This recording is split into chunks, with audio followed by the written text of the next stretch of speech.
Never gonna give you up, never gonna let you down, never gonna turn around and desert you, never gonna make you cry, never gonna say goodbye.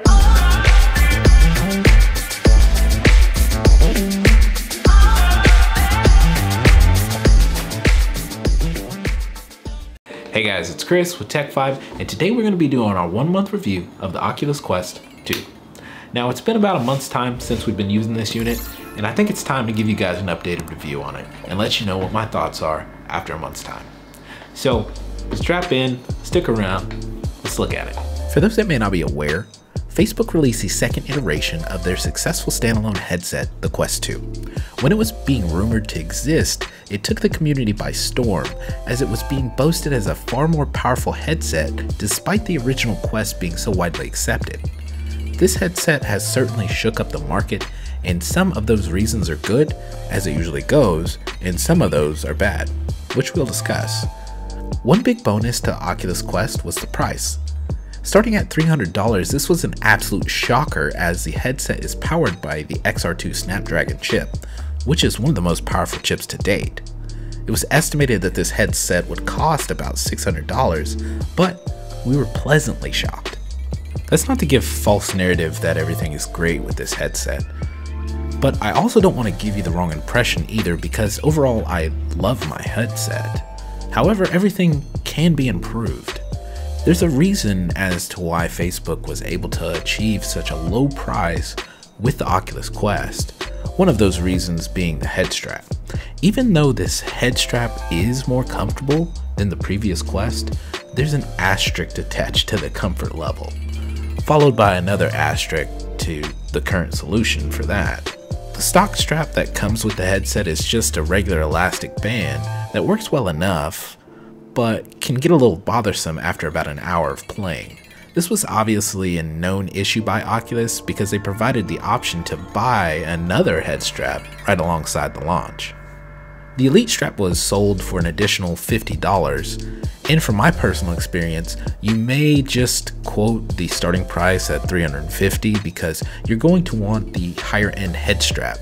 There was also an option given to buy the Elite head strap that also included an additional battery bank, essentially doubling your usage time, but this came in at $120. So for the other asterisk and a quick warning, there have been multiple reports of people actually breaking their Elite strap. And though me personally I have not had this issue, Oculus has been looking into this and hoping to identify the problem, and has temporarily suspended the sale of the Elite strap. I want to be fair, because like I said, overall I love my headset.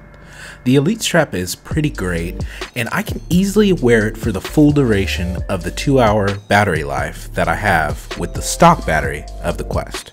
I had planned on possibly getting the Elite strap with the battery pack, but I'll wait for the durability issues to be resolved first. Moving on to another reason Oculus was able to provide us with a headset at a discounted price was the IPD adjustment options that they chose to put into the headset. Now, for those that aren't aware, IPD, simply put, is the distance between your pupils, usually measured in millimeters. Not having this correctly set can certainly affect the clarity in the headset. Now, unlike previous headsets that had more options to choose more ranges for the IPD settings, Oculus gave 3 settings to choose from on this headset, and that is determined by pushing the lenses together or apart. If you don't fall under these 3 settings, it's also been determined that you can slightly push the lenses between settings to help get a clearer picture, if you so happen to fall under the ranges not included. An additional downside to this IPD method is if you so happen to fall under the 3rd setting, you will have your field of view reduced as well. Now, this at first can be rather annoying, but I'll just tell you, knowing from experience, it's quickly forgotten. You certainly get used to it. And of course, the last reason, and perhaps probably the biggest reason Oculus was able to sell this headset at a loss, was because of the change that they made to their policies. Initially, the requirement of a Facebook account was never supposed to be part of the Oculus MO, or so they told us.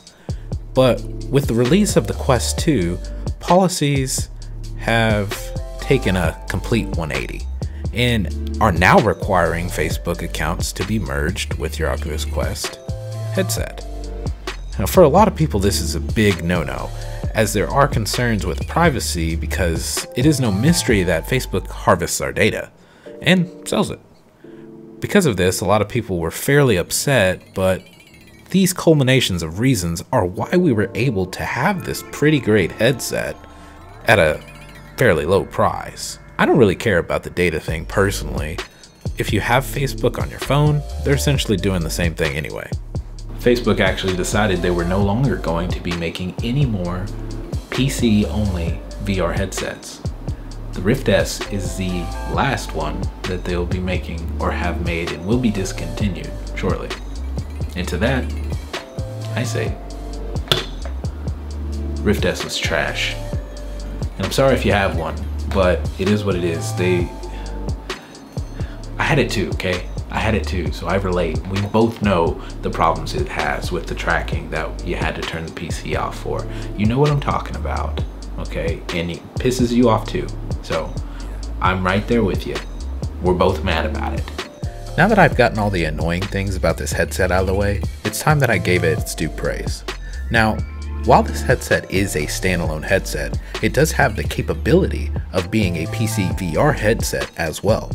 Thanks to the Oculus Link and a PC VR wireless method, which I actually stand by and have been using throughout this video, I absolutely love the freedom of PC VR wireless.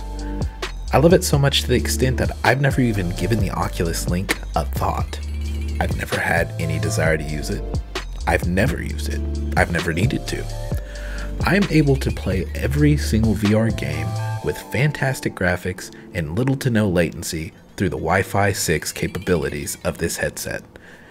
And thanks to applications like SideQuest, I can use this 90 Hz refresh rate at all times on this headset before it's even an official feature.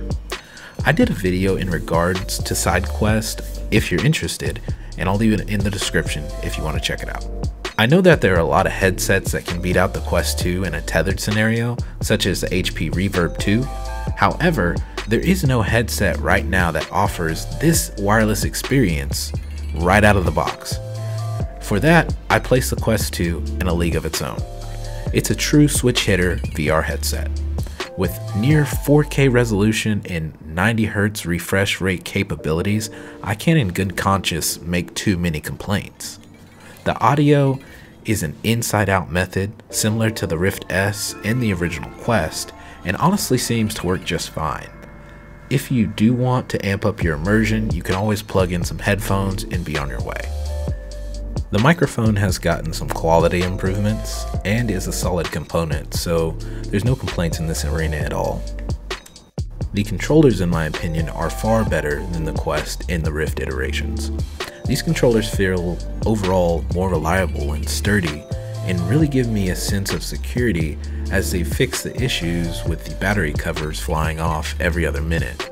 Not to mention, the battery consumption on these controllers is significantly improved. I'm still using the same batteries from day one. They've returned to the original Rift design as far as the top of the controllers go, giving us that big face to rest our hands on. I will say that if you do want to try this PC VR wireless method that I use, you will need to have a good 5 GHz network connection.